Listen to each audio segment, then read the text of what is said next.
Vamos,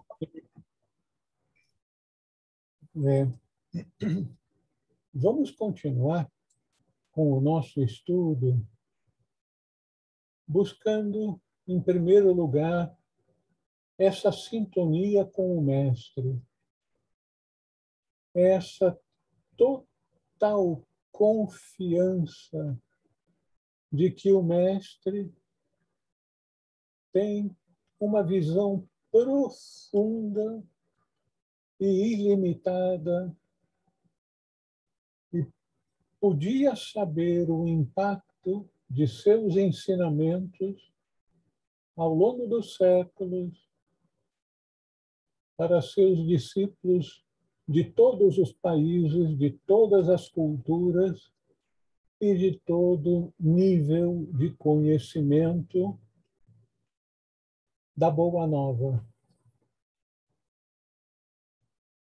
Então, Jesus não era como muitos pregadores que buscam fazer com que nós meramente nos tornemos repetidores de palavras, de frases, sem a devida vivência.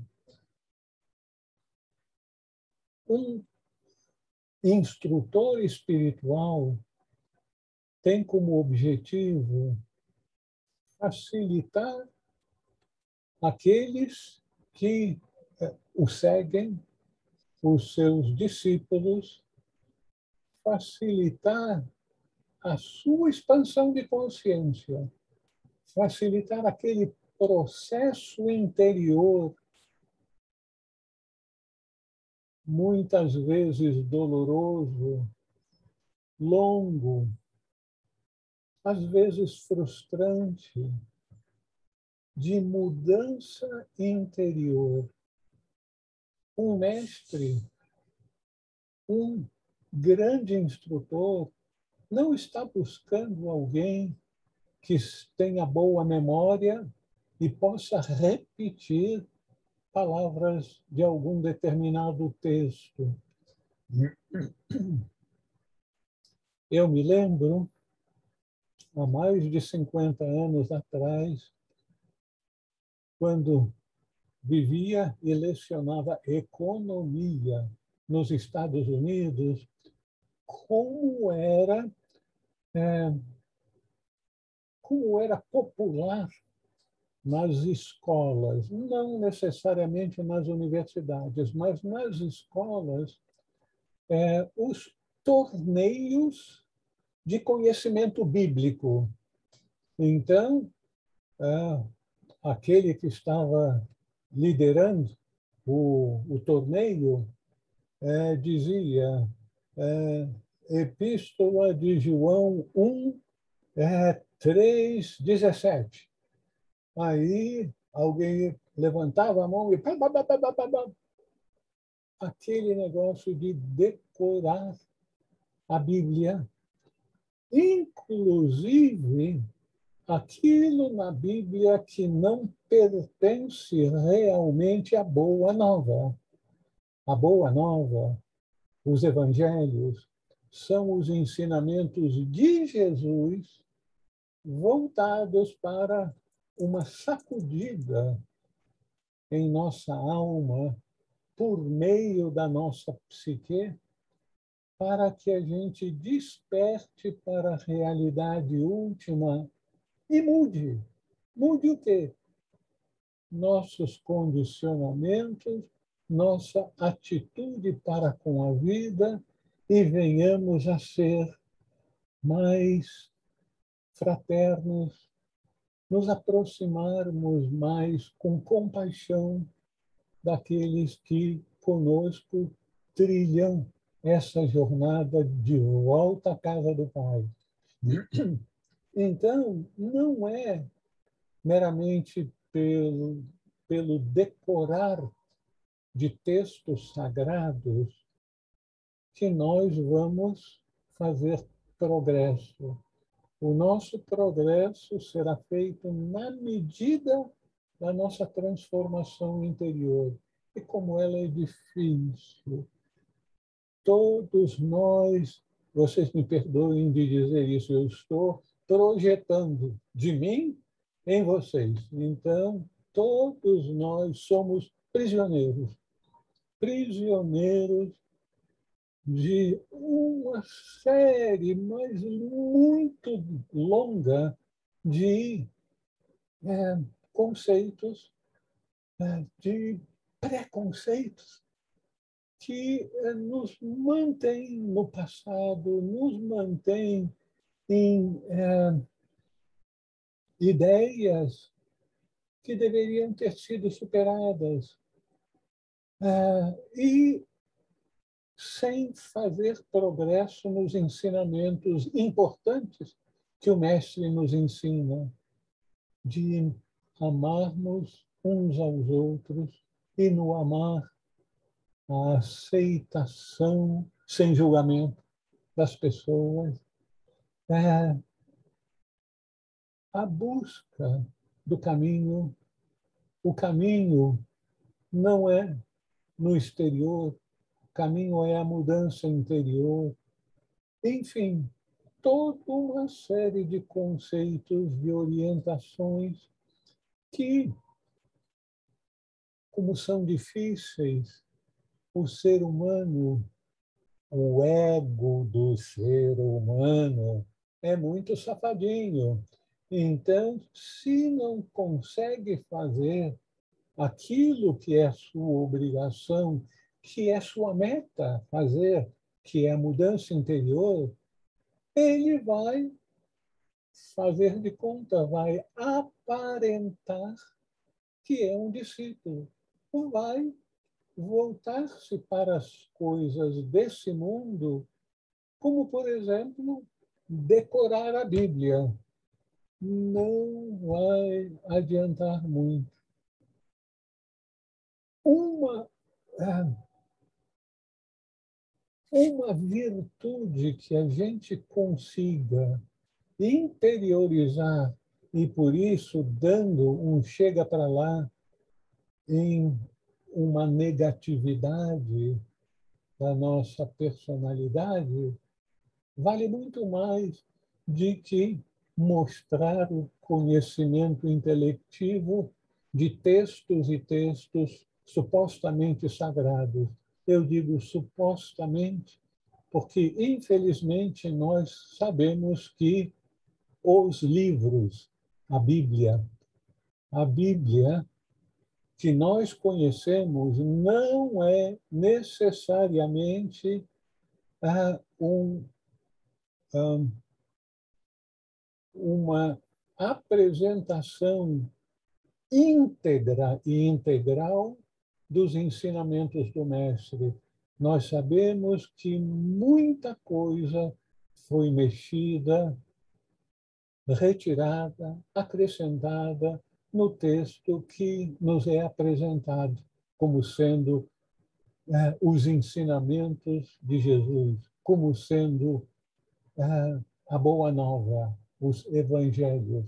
Evangelho é boa nova. Então, essa boa nova dos ensinamentos de Jesus é o importante para nós. É por isso que é tão útil, tão importante para nós fazermos o estudo, como vemos fazendo, do Evangelho de Tomé, que foi um texto que permaneceu longe do braço comprido do Vaticano, que fazia, vamos dizer, acertos na linguagem daqueles textos que foram incorporados nos evangelhos canônicos. Então, aquilo que é apresentado pela Igreja como sendo a tradição cristã é algo que foi muito ajeitado, reescrito, acrescentado, cortado, enfim, o que a gente tem como texto sagrado da Bíblia não reflete integralmente aquilo que a gente agora está cada vez mais sabendo que foram os ensinamentos de Jesus. E o Evangelho de Tomé nos mostra isso. Várias passagens em que a linguagem do Evangelho de Tomé, em passagens semelhantes àquelas que nós temos nos textos canônicos, indicam que a passagem em Tomé toca mais o coração, indica mais uma sacudida, um convite para essa mudança interior, que é o objetivo último de todo mensageiro divino. Então, aqui estamos nós, estudando o Evangelho de Tomé, muitas vezes coçando a cabeça, mas, meu Deus do céu, o que ele queria dizer com isso? Será que foi bem traduzido? Ah, bem traduzido. Uma expressão italiana que diz muita coisa. Traduttore traditore. Tradutores são traidores. Eu já traduzi muito livro e eu sinto lá dentro que eu vou ter que me explicar para os senhores do karma com relação àquela frase, àquele termo, porque não é fácil traduzir, porque muitas vezes a gente traduz uma palavra para outra língua usando a palavra certa, mas se esquece que em todas as línguas muitas palavras têm diferentes sentidos.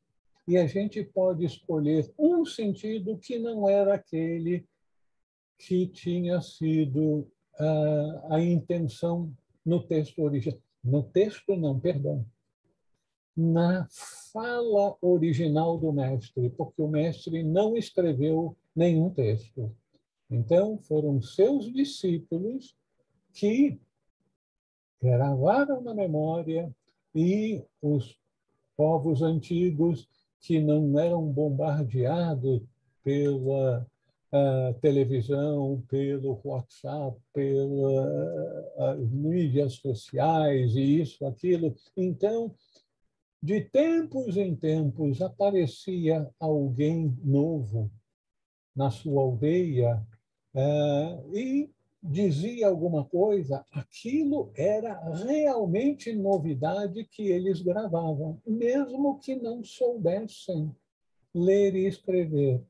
Então, essas pessoas gravaram os ensinamentos e alguém dentre eles foi dada a incumbência de escrever, de registrar os ensinamentos do mestre. E aí nós temos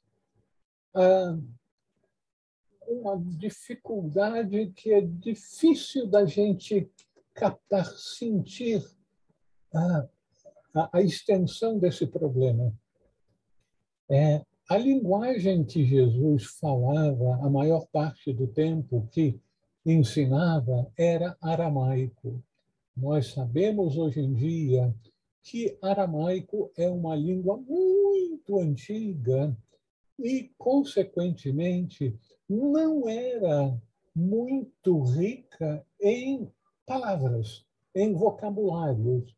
Então, muitas palavras em aramaico tinham vários sentidos, que, dependendo da frase, era esse sentido ou era aquele sentido. E, às vezes, tinham 2, 3 ou mais significados. E pode ser que um daqueles significados era o que Jesus estava usando, ou todos eles ao mesmo tempo. Então, traduzir do aramaico para o grego, porque os textos originais foram todos escritos em grego. Mais tarde foram traduzidos para o latim. E outra vez, oportunidade para arranjos de linguagem, de conteúdo e assim por diante. Esse não é o objetivo hoje do nosso encontro, mas nos lembrarmos que nós temos que abrir a alma, pedir ao nosso instrutor ajuda e inspiração para conseguirmos captar a mensagem mais profunda que ele estava querendo transmitir para nós, nos lembrando sempre que, como o espiritual não tem forma, então é muito difícil expressar o espiritual com palavras que refletem objetos, situações no mundo exterior. Os ensinamentos do mestre têm a ver com atitudes, orientações interiores, usando palavras que refletem a, a nossa experiência do mundo exterior. Então, o exterior é usado como uma possível abertura para o mundo interior, para o mundo espiritual. Daí a dificuldade que todos nós temos de captar esse ensinamento mais profundo que o mestre estava procurando passar para nós. Então, vamos começar no nosso texto hoje. Nós tínhamos parado no Logíon 107. E vamos agora, então, para o Logíon 108. E vocês vão ver como as palavras do mestre podem ser chocantes para nós. Então, vamos ver. Jesus disse: quem beber da minha boca se tornará como eu. Eu mesmo me tornarei ele, e as coisas que estão ocultas lhe serão reveladas. Ora, bolas, como é que a gente vai beber da boca do outro? Pode ser que uma mãe, numa situação extrema, venha guardar um pouco de água para passar para o seu bebê, mas certamente não é isso que Jesus estava querendo dizer. Jesus estava querendo indicar para nós que aqueles que vierem beber da sabedoria expressa pela boca de Jesus conseguirão saciar não a sede do corpo, mas a sede da alma. Então, essa linguagem alegórica, beber da boca do instrutor, é para saciar a sede da alma com as verdades que passam a ser reveladas. Então, o discípulo procurará captar a mensagem interior daquilo que é apresentado como supostamente refletindo situações do mundo exterior. Então, nós temos trabalho intelectivo e também de inspiração para todos nós. Os ensinamentos, então, que são recebidos devem ser vivenciados. Não basta meramente se lembrar. Eu me lembro e posso repetir tudo que Jesus falou. Não vai servir muita coisa para a vida espiritual. O que é importante é vivenciar os ensinamentos. É lógico que a gente precisa conhecer o ensinamento para vivenciá-lo. Então, conhecer o ensinamento é um primeiro passo, mas que representa, no máximo, vamos dizer, 10, 20% do pacote. O mais importante, 80, 90%, é a gente pegar aquilo que a gente captou na nossa mente e trazer para a nossa vivência. E como os instrutores estão voltados para nos redirecionar para valores e vivências espirituais que, por definição, demandam mudanças interiores, então, se nós procuramos realmente beber da boca do Mestre, vai demandar muita dedicação e, inicialmente, muita frustração de nossa parte. Porque a gente aprendeu intelectualmente, eu tenho que fazer isso, isso, isso. Ok, eu sei agora, eu tenho que fazer isso. E você fez? Ah, eu tentei. Ok, bom começo, mas não terminou. Começou, tentou, e vai verificar que os nossos condicionamentos, o nosso piloto automático, o inconsciente em nós, é extremamente poderoso. É como um programa de computador que é colocado em nosso hardware, em nosso computador, e ele vai rodando naturalmente dia e noite, e a gente tem um determinado programa no nosso inconsciente, os nossos condicionamentos, e a gente quer resultados diferentes sem mudar aquela programação. Porque a programação, por definição, é algo para que a gente venha a agir daquele jeito que foi programado em nosso inconsciente, o famoso piloto automático em todos nós.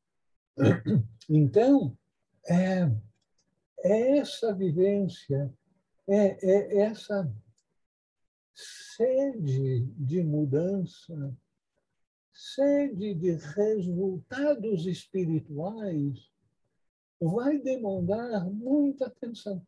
Naqueles tempos, como as passagens bíblicas geralmente começam, naquele tempo era muito mais fácil, porque o nosso hardware tinha pouco lixo, né?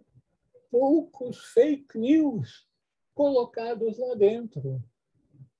Então, recebia aqueles ensinamentos numa linguagem rica, alegórica. Nem sempre o mestre dizia tchan, tchan, faça assim. Não. Todos nós fomos criados à imagem e semelhança de Deus com livre arbítrio. Então, não tem nada de se esperar que um grande ser, Jesus, disse isso, e a gente vai imediatamente mudar. As pessoas resistem.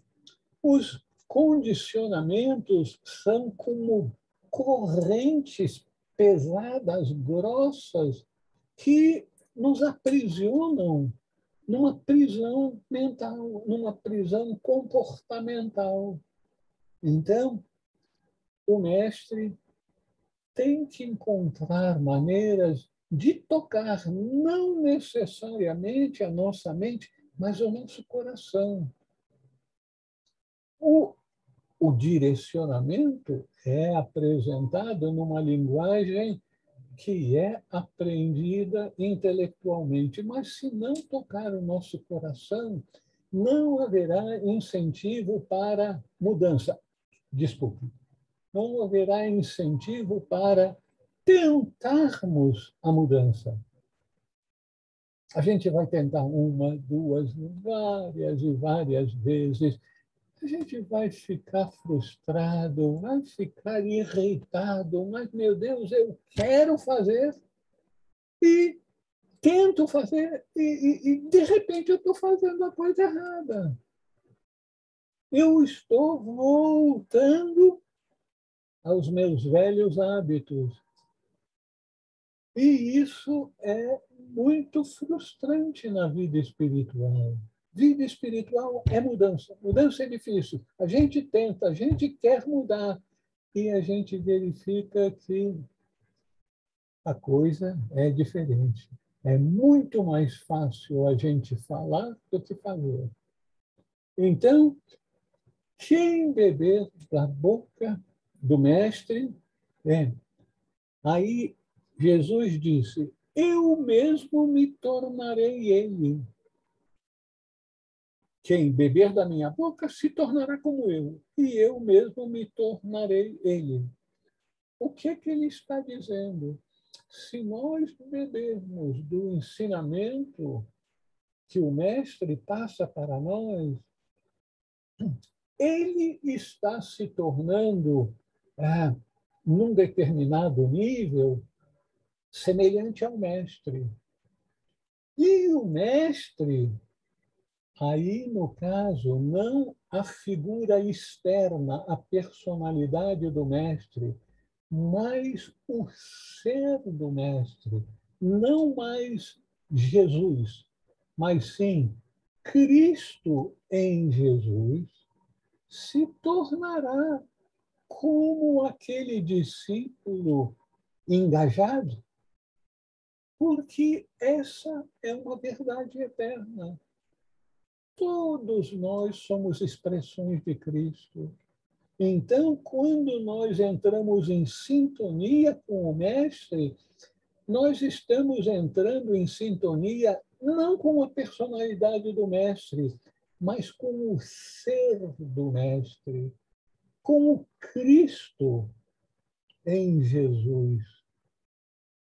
Nos lembrando sempre que quando normalmente se refere na tradição Jesus Cristo, a maior parte das pessoas pensam que Cristo é o nome de família.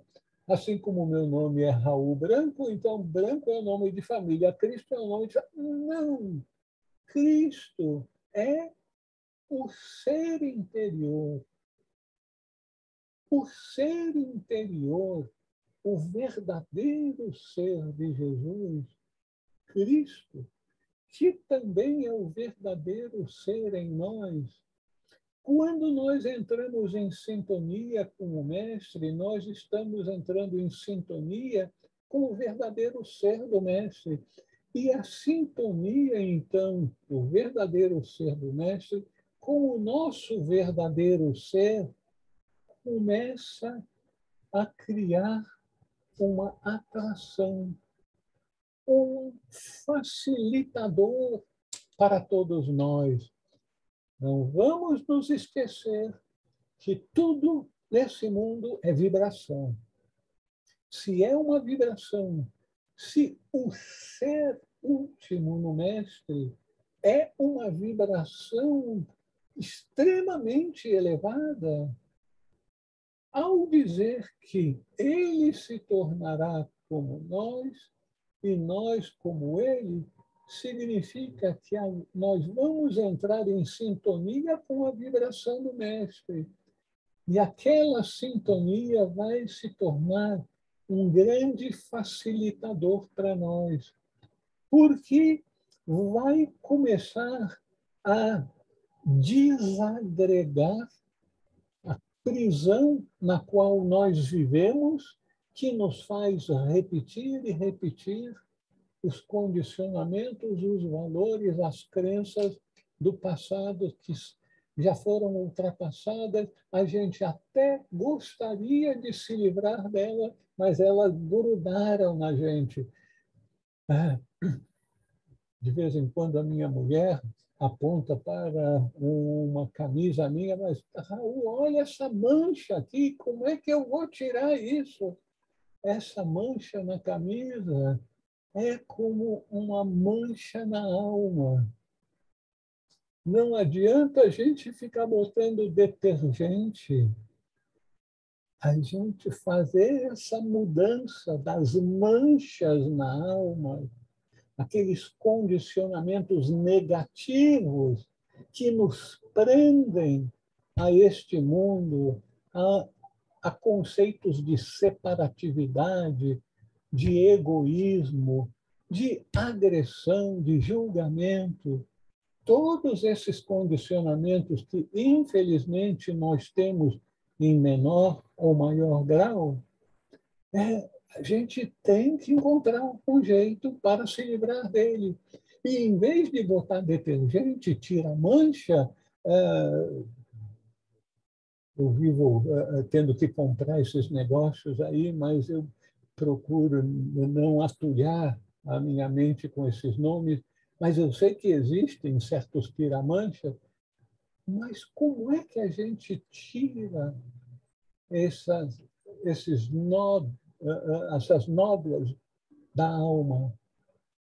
Com a sintonia com o Mestre.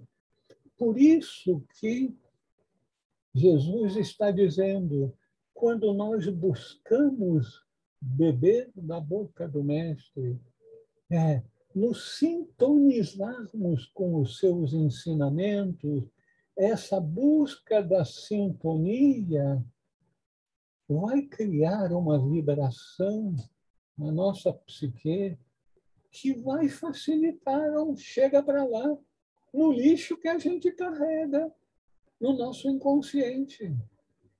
Então, que beleza esse ensinamento que o Mestre passa para nós. Nós temos que buscar uma sintonia com as palavras do Mestre para que, por meio das palavras do Mestre, nós venhamos entrar em sintonia com o ser do Mestre, com Cristo em Jesus, para que o Cristo em nós entre em sintonia com o Cristo universal. E aí vai facilitar mais imensamente esse nosso propósito de mudança, que é o objetivo do Mestre, promover a mudança interior em todos nós.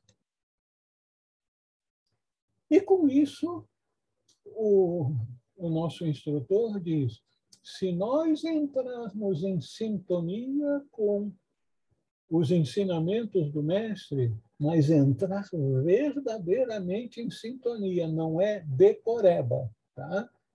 A sintonia interior, nós vamos ser admitidos como discípulos do Mestre, mesmo sem termos caminhado com Jesus na Palestina há mais de 2000 anos atrás. Não, nem precisa isso. Hoje, nós podemos nos tornar discípulos de Jesus buscando essa sintonia. E se nós formos bem-sucedidos nisso, o Mestre está sempre querendo nos levar mais um passinho, mais um passo no caminho de volta para a casa do Pai. Então, se nós fizermos progresso, mais vai nos ser passado. E aí nós viremos a aprender as coisas ocultas. Como tem ensinamento oculto que a gente não conhece. Então, às vezes, pequenas dicas que são apresentadas nos textos sagrados, se a gente consegue entrar em sintonia com essas coisas, a gente fica maravilhado e a gente sente uma transformação interior. E chegará, então, o dia em que nós teremos a oportunidade de participar de algum grupo esotérico. Existem grupos esotéricos ao redor do mundo. São poucos, mas eles existem. E o mestre está sempre antenado, ele tem como um scanner, está escaneando todo mundo e vendo a luz, a vibração da alma de cada um de nós. Aqueles que estiverem preparados, de alguma maneira serão levados para participar desses grupos e receber mais instruções e mais instruções, porque o mestre quer facilitar o nosso retorno o mais rapidamente possível. Isso o mestre faz em termos do seu voto de Bodhicitta. Eles se tornam bodhisattvas, aqueles que buscam fazer com que os discípulos no mundo superem os seus entraves e consigam se libertar do sofrimento e, com isso, tornarem-se também trabalhadores na seara do Senhor, para que nós também possamos levar luz, levar alento, entusiasmo para as pessoas permanecerem nessa senda que muitas vezes nos causa uma certa frustração. Nossa, eu queria tanto conseguir isso, mas eu tento e não consigo. Não tentou o suficiente. Não vamos empurrar a culpa, não. A culpa é do mestre, a culpa é da instituição, é da igreja, é disso. Não. Não é culpa. A responsabilidade é nossa. Vamos buscar com o máximo de entusiasmo possível aquela aspiração ardente. Se vocês já estudaram os Yoga Sutras de Patanjali, vocês já devem ter passado pelas os sutras que falam da necessidade de aspiração ardente. E aí as historinhas de como as pessoas com aspiração ardente fazem progresso, isso, aquilo. A aspiração é tão ardente que a pessoa se esquece dos seus condicionamentos do passado. É como que o desejo é tão forte que corta aquelas correntes, aquelas amarras que nos prendem ao passado. Aí torna-se tão fácil a gente seguir o que Krishnamurti insistia: liberte-se do passado.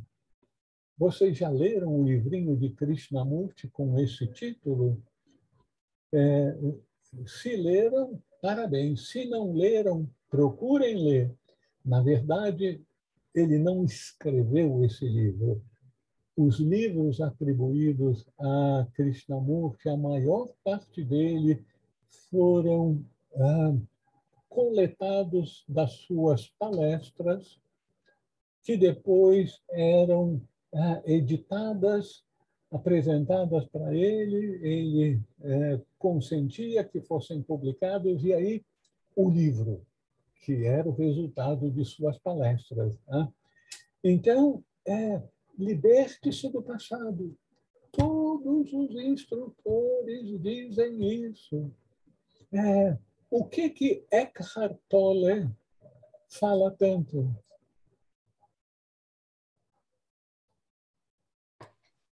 O presente precioso, o presente, o agora.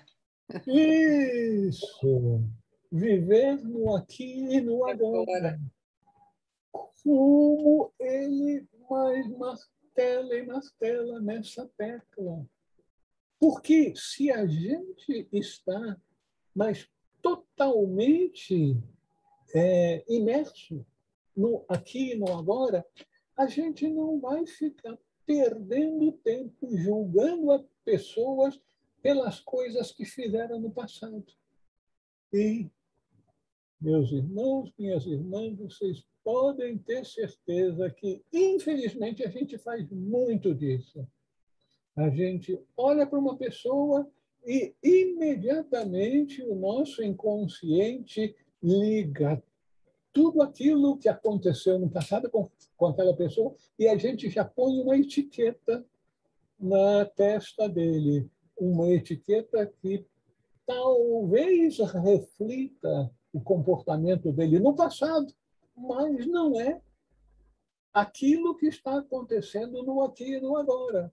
E se a gente fica fazendo o julgamento das pessoas pelo passado, a gente não está aproveitando o grande presente que é viver no presente. Opa, estou me tornando poeta também, né? Presente do presente. Então,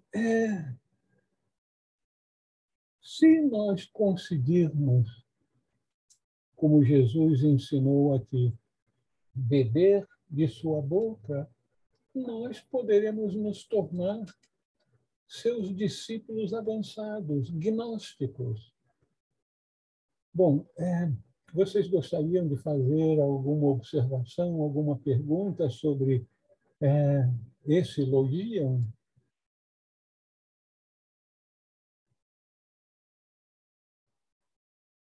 Pode falar, pode falar. Eu vou aproveitar para beber uma aguinha.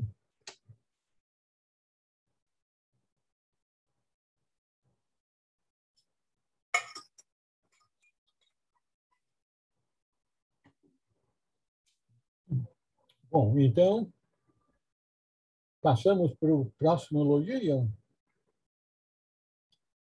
109.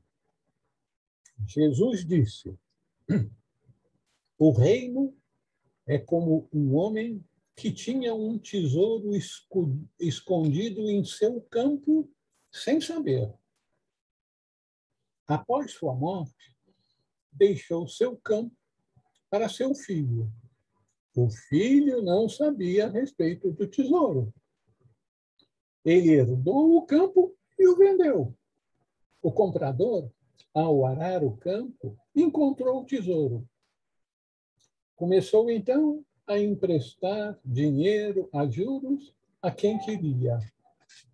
Nossa, mãe, está muito complicado esse troço aqui. O que o mestre estava querendo?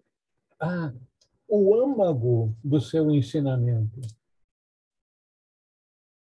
Alguém gostaria de sugerir alguma interpretação? Bom, o texto indica que a maior parte das pessoas nem suspeita que existe um tesouro escondido no seu campo, no seu mundo interior, no seu ser interior. Nós fomos tão condicionados pelo mundo material exterior que nós acreditamos que nós somos esse corpo, essa personalidade. Enquanto que o mestre aqui está sugerindo que nesse campo material que nós temos e que nós aramos um pouquinho, procuramos preparar esse campo dos nossos veículos materiais, mas a gente fica muito na superfície, não vai suficientemente fundo e não descobre o tesouro que está escondido nesse campo. Qual é esse tesouro? esse tesouro é o nosso Cristo interior, é o nosso ser de luz. Então, o homem tem esse campo e não consegue arar fundo, buscar no âmago do seu ser o tesouro que lá está escondido. E isso tem a ver com todos nós aqui. Todos nós temos um tesouro dentro de nós. Pelo menos nós estamos mais adiantados do que o personagem da história, porque ele nem sabia que tinha um tesouro no campo. Nós sabemos que temos um tesouro e gostaríamos de encontrá-lo.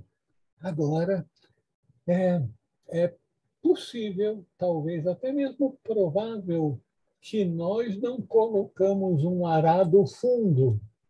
E um arado fundo necessita de muita energia para movê-lo. E o boi que vai ter que puxar esse arado somos nós mesmos. Então, não é de se estranhar que a maior parte das pessoas passam toda a vida sem descobrir o tesouro que está escondido em seu campo. Então, como esse tesouro é de natureza espiritual, não pode ser percebido, encontrado por aqueles que só estão focados no mundo material. Vocês conhecem alguém que só está focado para o mundo material?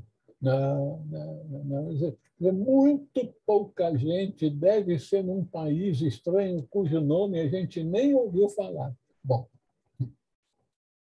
infelizmente, isso se passa conosco. Mas vocês veem a dedicação e a sabedoria do mestre. Insista e não desista. Não tem nada de café paulista, não, hein? Insista e não desista em arar fundo no campo da nossa consciência. O nosso campo é a nossa consciência. Não tem nada que abrir aqui o nosso tórax ou a cabeça para ver se tem miolo de pão em vez de miolo de gente. Não, entrar na nossa consciência. Eita coisa difícil, mas é possível. Agora, vai depender muito da nossa dedicação. E o ego é o quinta coluna. A gente começa a fazer algum esforço, começa a meditar todo dia de manhã cedo, antes que a correria do dia a dia nos ocupe. A gente começa a meditar, faz isso uma semana, um mês, alguns meses. Aí dá uma parada, meu Deus do céu, o que eu consegui até agora? Aí o ego diz, você não está vendo que você está perdendo o seu tempo. Você acha que você vai conseguir encontrar alguma coisa? Isso é só para os santos. Você é santo. Aí a gente encolhe os ombros, nossa mãe, eu não sou santo, e o danado do ego consegue nos intimidar e fazer com que a gente desista. Então, para que a gente possa encontrar o tesouro oculto em nosso campo de consciência, a gente vai ter que arar fundo com muita introspecção, muita meditação, de tudo quanto é tipo. Vários tipos de meditação vão ter que ser utilizados. E nós vamos ter que ter muita confiança. eu diria mesmo, muita fé de que existe absoluta justiça em nosso mundo. Tudo que a gente faz dá resultado. Agora, não dá resultado dentro das nossas expectativas temporais. Eu faço um pouquinho de esforço, alguma meditação, e eu quero resultado agora. Não quero esperar muito tempo, não. Não é assim que acontece na vida espiritual. Então, nós vamos ter que aceitar o ritmo das mudanças interiores. Elas vão ocorrer, mas nós temos que ter perseverança, determinação, aquela aspiração ardente. Eu quero, eu posso e eu vou. E o segredo que a gente deve sempre se lembrar é que existe uma lei de causa e efeito. A lei de causa e efeito não opera só nas coisas que a gente faz no mundo exterior.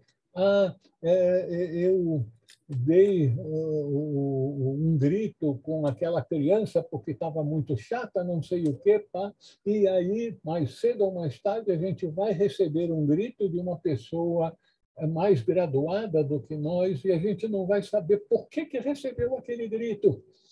Lei de causa e efeito. Tudo que se faz para a vida una, a gente recebe da vida una.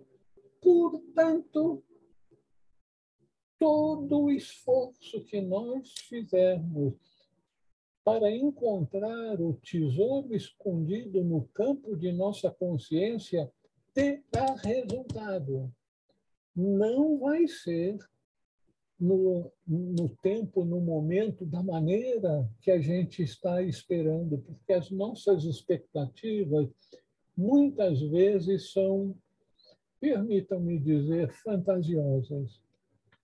Mas existe uma lei inquebrantável de causa e efeito. Se a gente se dedica na busca desse tesouro interior, nós vamos ter resultado. Pode ser que venha a ser necessário um certo, vamos dizer, uma certa quantidade de energia para ativar o tesouro escondido no campo de nossa consciência. A gente não sabe quanta quantidade de energia, de dedicação, mas isso é uma das coisas mais importantes para nós. A gente não desistir, porque a gente sabe que existe essa lei de causa e efeito. Todo o esforço que eu fizer vai sendo acumulado até que chega no limiar para o salto quântico. E aí ele vai acontecer. De repente, meu Deus do céu, olha aquele insight que eu tive. Olha que meditação maravilhosa. Olha, eu não sei o que aconteceu, mas ontem eu estava admirando o pôr do sol e me vieram tantos pensamentos, tantos sentimentos maravilhosos. E isso aí a gente está colhendo aquilo que plantou. Então, o mestre nos diz que a gente tem que trabalhar no nosso campo, arar, cuidar, buscar o tesouro que está em nosso campo. Ele diz também que o tesouro no interior não é passado de pai para filho, não é uma herança familiar, mas existe um aspecto da herança familiar que são os valores, as crenças. Se nós estamos dedicados à busca espiritual, os nossos filhos vão ser afetados pelo nosso comportamento, pelos nossos valores. pode ser que não venham a ser afetados tão rápido e da maneira que a gente gostaria, porque cada ser é um ser, cada ser humano está fazendo o seu trabalho com interferências que favorecem ou dificultam o resultado final. Mas cada um de nós também é um viajante de volta para a casa do Pai.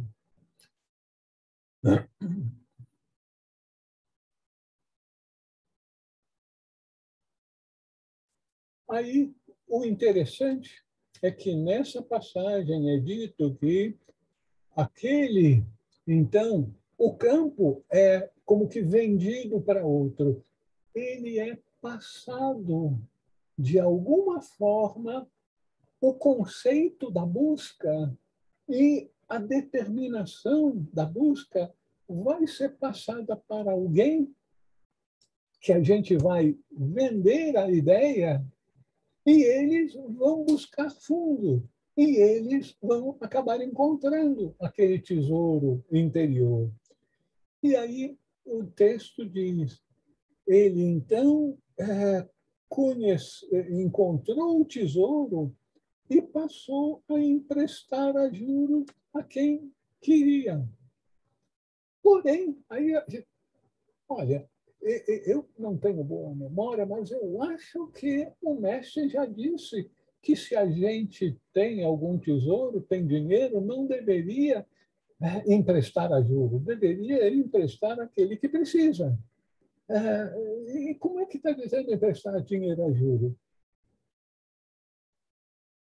Na verdade, ele vai emprestar, vai passar aquele conhecimento e os juros que ele vai receber são os juros da vida una. Vão ser o retorno de tudo aquilo de positivo, de amoroso, de dadivoso que nós passamos para os nossos irmãos, para os nossos companheiros de busca, companheiros de jornada. Então, o juro que nós vamos receber não vai ser nem do Banco Itaú, nem do Banco do Brasil. Vai ser do Banco do Céu. Esse Banco do Céu tem uma contabilidade fabulosa. Não escapa um centavozinho dele. Nós vamos receber esses juros de tudo isso que nós emprestamos, que nós entregamos para aqueles que compartilham conosco dessa jornada, desse aprendizado na escola da vida.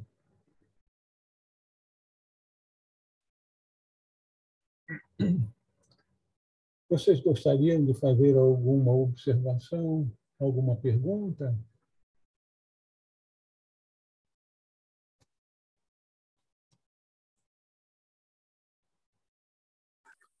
Raul. Opa, Douglas. Boa noite, bem-vindo seja. Boa noite a todos, boa noite a você. Eu tenho uma dúvida, assim. Isso que você acabou de falar sobre os juros não do Itaú e do Banco do Brasil, né? Isso é uma coisa muito interessante. É a primeira vez que eu ouço esse ensinamento.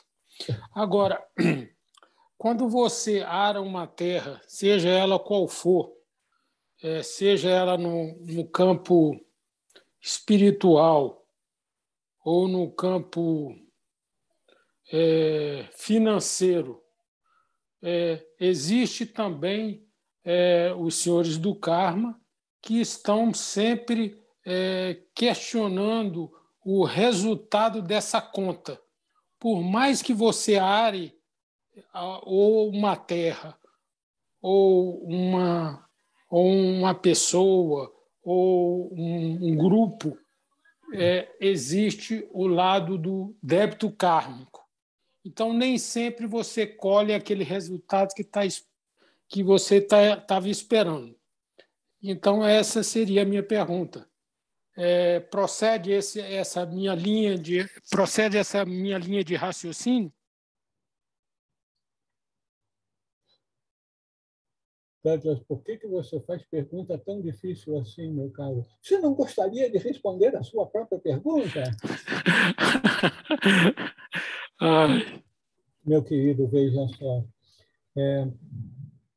Quando a gente é sincero, faz esse tipo de questionamento porque está procurando entender como a gente coloca em perspectiva e em proporção o fato de que todos nós temos obrigações com a família, conosco mesmo, com a sociedade.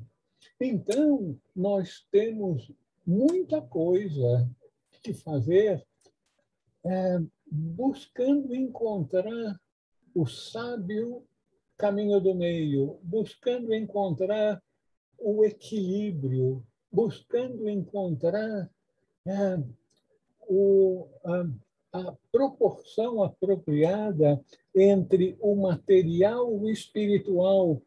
Como a gente pode fazer com que as nossas obrigações materiais surtam também juros espirituais? Tudo isso são desafios que nós temos. Por isso que é dito que uma das primeiras qualidades que tem que ser desenvolvida pelo discípulo é o discernimento. E uma das últimas qualidades que é desenvolvida pelo mestre de sabedoria é sabedoria. Porque discernimento é o início da estrada que vai nos levar para a sabedoria. Sabedoria é uma coisa muito diferente de conhecimento, porque conhecimento, você faz uma citação e já mostrou que tem o conhecimento daquilo.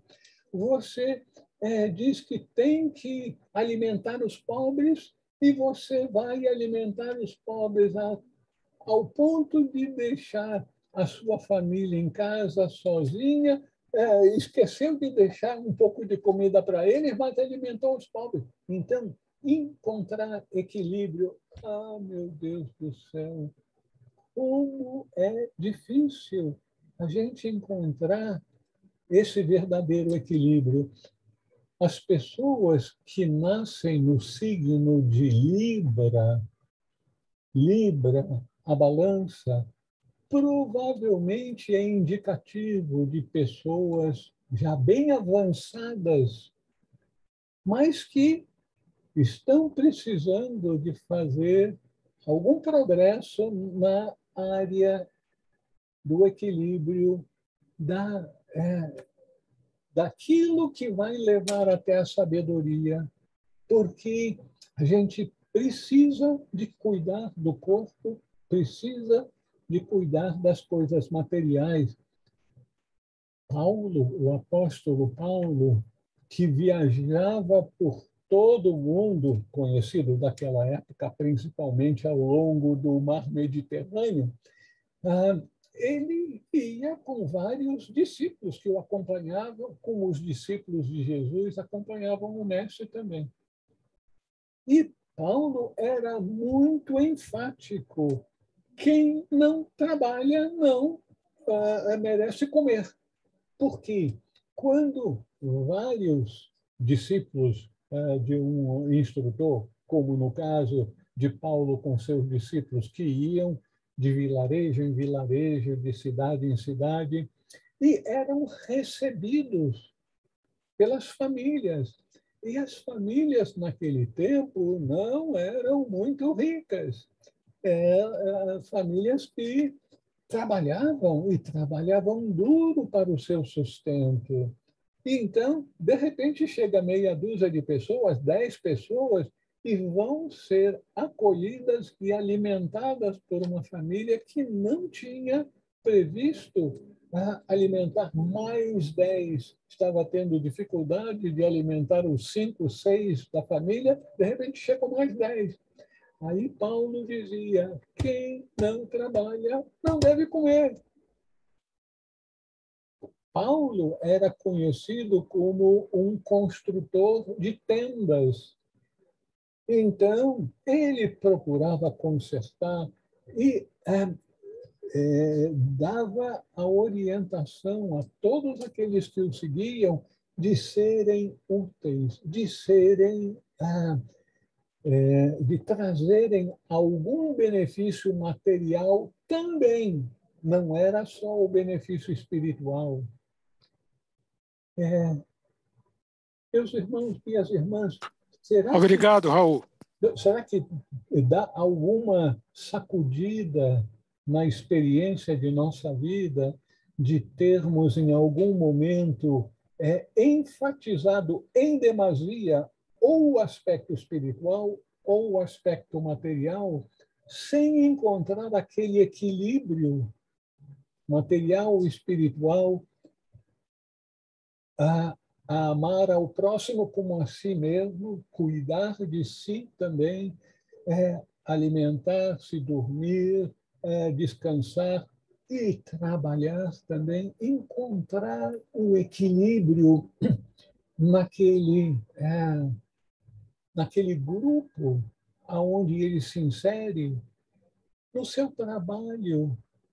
Como é difícil no nosso trabalho a gente ser espiritualizado, porque a gente vai ter que ter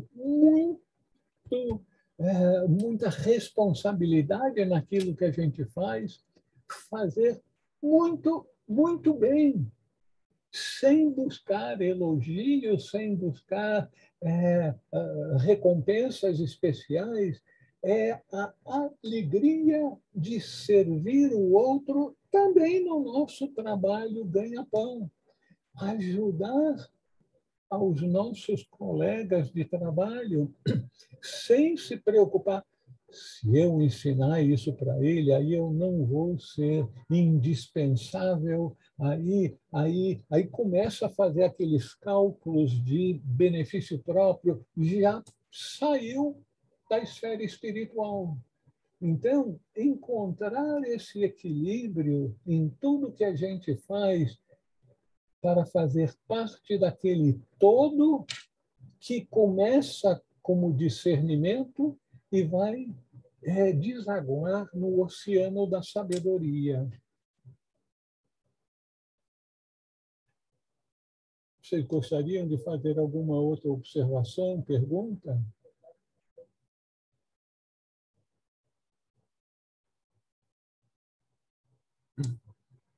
Então, continuamos. 110. Jesus disse: quem encontrou o mundo e tornou-se rico, que renuncie ao mundo. Está difícil isso. Será que Jesus estava querendo dizer alguma coisa para o Elon Musk e para esses bilionários que agora estão se especializando em turismo espacial? Né? Então, encontrou o mundo e tornou-se rico, que renuncia ao mundo. É bem verdade que no Logion 81, Jesus nos lembra que só se pode renunciar àquilo que se possui. Eu não posso renunciar a 10 bilhões de dólares, né? Porque eu não tenho nem 10 milhões de dólares, nem 10 mil dólares. Então, como é que eu vou renunciar àquilo que eu não tenho? Então, o que o mestre diz, a gente só pode renunciar àquilo que tem. Então, vamos desenvolver ao máximo todas as habilidades que estiverem ao nosso alcance, colocá-las a serviço do mundo, renunciando aos benefícios, porém com equilíbrio. Aí a gente volta àquilo, sempre desenvolvendo aquilo que vai nos levar até a sabedoria.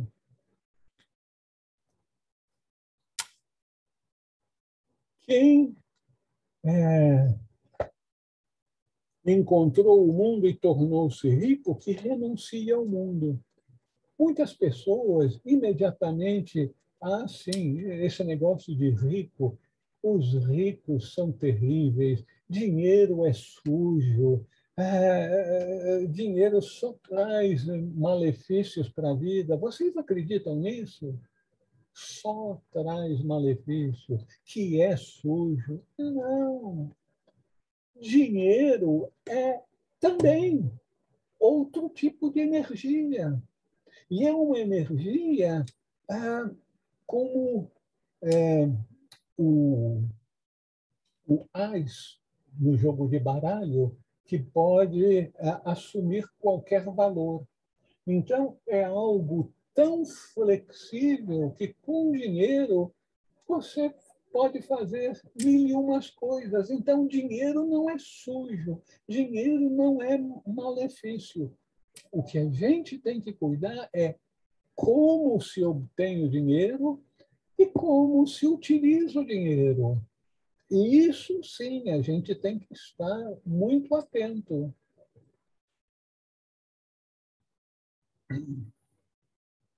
Riqueza e poder aumentam muito a capacidade do ser humano de atuar no mundo, seja de forma egoísta e despótica ou altruísta, generosa, trazendo a muitos o benefício que necessitam. Vocês talvez não saibam que muitos daqueles que trouxeram grandes benefícios para a humanidade alcançaram um certo nível de riqueza ou já nasceram em famílias ricas. Então, uma pessoa, um inglês que assumiu o pseudônimo de escrever como Shakespeare, escreveu inúmeras peças, deixou muita sabedoria para trás. Ele é, hoje, um mestre de sabedoria. Mestre de sabedoria, mais do que mestre no Chorão. Então, as pessoas que foram conhecidas na história por realizações nesse ou naquele âmbito, provavelmente eram pessoas que já estavam avançadas na senda espiritual e que dava sua contribuição para a humanidade num determinado campo de ação. Então, nós temos cientistas, artistas, inventores e assim por diante, que são pessoas que acabam tendo uma, vamos dizer, uma grande flexibilidade financeira que permitem a eles atuarem melhor no mundo. Então, talvez seja muito útil para nós guardarmos sempre essa imagem que dinheiro, per se, não é nem mau nem sujo. O que a gente tem que cuidar sempre é como ele foi obtido e como ele é usado. Tem muita gente rica que passou por cima de muita gente, pisou em cima de muita gente para conseguir aquele dinheiro. E usam a sua riqueza de uma forma ostentatória para conseguir autogratificação social, sexual e assim por diante. Então, como a gente obtém e o que a gente faz com o dinheiro, com a riqueza, pode ser de grande benefício para a sociedade e pode trazer grandes males para a sociedade. Quanto maior a energia que está à nossa disposição, mais a gente pode fazer, ou bem ou mal. Então, o que a gente deve renunciar não é ao dinheiro, mas sim ao desejo de nos servirmos da nossa riqueza, do nosso poder em benefício próprio. Em benefício próprio. A gente vê como certas pessoas poderosas, principalmente políticos, como eles são altruístas, estão sempre usando o poder e a riqueza em benefício do povo. Pelo menos é o que eles dizem, não é? Então, a gente tem que ter muito cuidado. Não é que, por ser poderoso e por ser rico, aquilo vai desmerecer a pessoa como sendo um pária da sociedade. Quantas pessoas que nasceram de um berço muito humilde foram pobres por muito tempo e, por certas razões, acabaram tendo acesso à grande riqueza. Madre Teresa, Irmã Dulce, Chico Xavier, todas essas pessoas eram de berço muito humilde, pobres, e tiveram acesso à grande riqueza e usaram essa riqueza para o bem dos outros. É isso que a gente deve procurar desenvolver em nós. Antes de conseguir a riqueza, vamos reorientar as nossas metas, os nossos objetivos, os nossos anseios no mundo. Quem sabe fazendo o voto de Bodhicitta para nos tornarmos bodhisattvas. Então, isso que é importante, o objetivo da nossa vida, da nossa atuação no mundo. Pois não, Luiz Alberto? Pode falar. Estou aguardando, Luiz Alberto. Pode falar.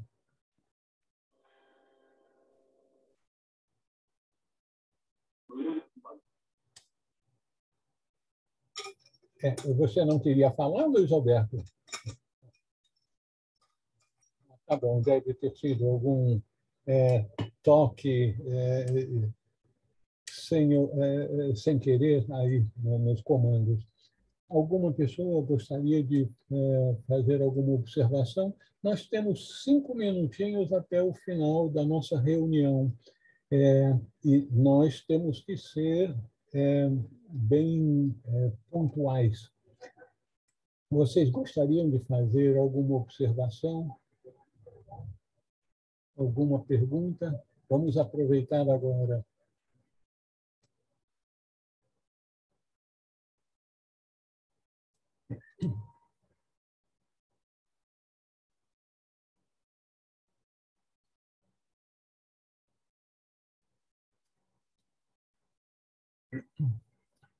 Eu gostaria, então, de sugerir que nós aproveitemos esses minutinhos que temos à nossa disposição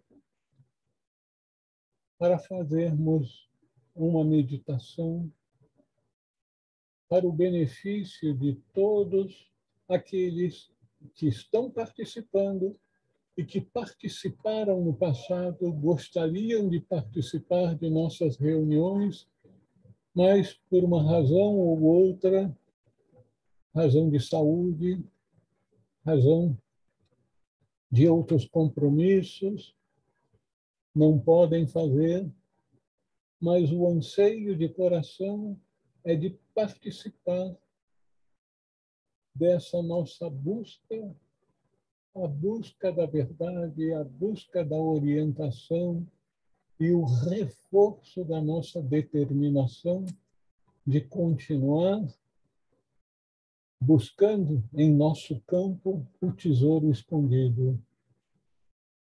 Temos um membro do nosso grupo que eu soube que foi operado, está na UTI, e vamos então mandar para todos os nossos irmãos de busca, força, energia para superarem todos os desafios, todas as dificuldades que estão enfrentando agora e que, porventura, venham a enfrentar no futuro.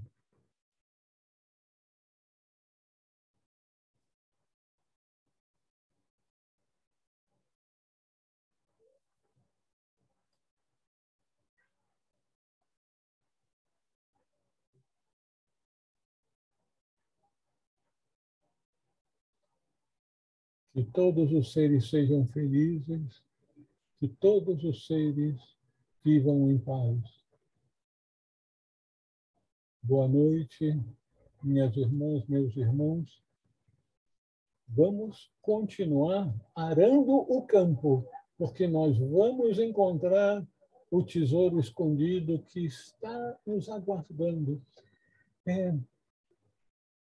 Eu vou dizer uma coisa para vocês que vocês talvez achem que eu estou fantasiando, mas todo e qualquer anseio que nós tenhamos pela vida espiritual, por alcançar certos níveis de, vamos dizer, de sintonia interior, tudo isso que a gente possa ter, os nossos irmãos mais velhos têm em dobro, têm talvez 10 vezes mais, porque eles estão constantemente voltados para o bem de todos os seres. Eles não se preocupam, nem se ocultam de benefício pessoal.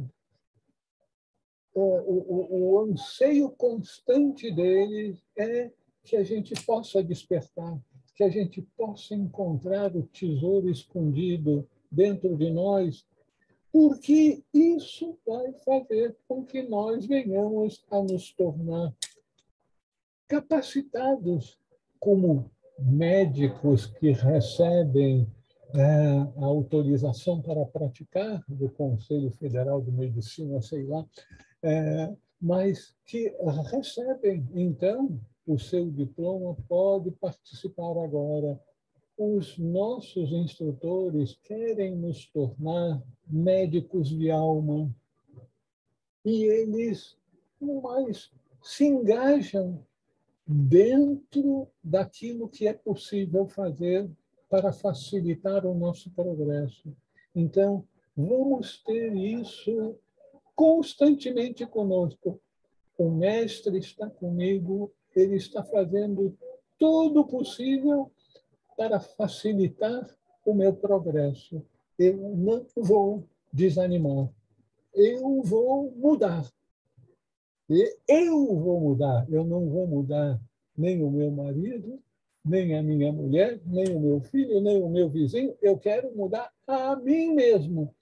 E quem sabe o meu exemplo vai ser contagioso, vai fazer com que aqueles que estão compartilhando da vida comigo venham a regalar os olhos. Nossa, olha como o Raul mudou. O que ele fez? Como é que aconteceu isso? Ele é um capeste terrível. insuportável. E agora, olha como é que ele está aparentando ser bonzinho. Então, vamos ver se a gente encontra esse segredo também. E isso é o que os nossos instrutores estão querendo de todos nós. Esse salto quântico que vai acontecer conosco, que já está acontecendo conosco, pela nossa dedicação em encontrar o tesouro escondido no campo interior. Uma boa noite, meus irmãos, minhas irmãs. Vamos continuar parando, né? Bom final de semana, Raul, e a todos. Bom final de semana, fiquem em paz com Deus. Obrigada, professor. Tchau, tchau, tchau, tchau. Tchau.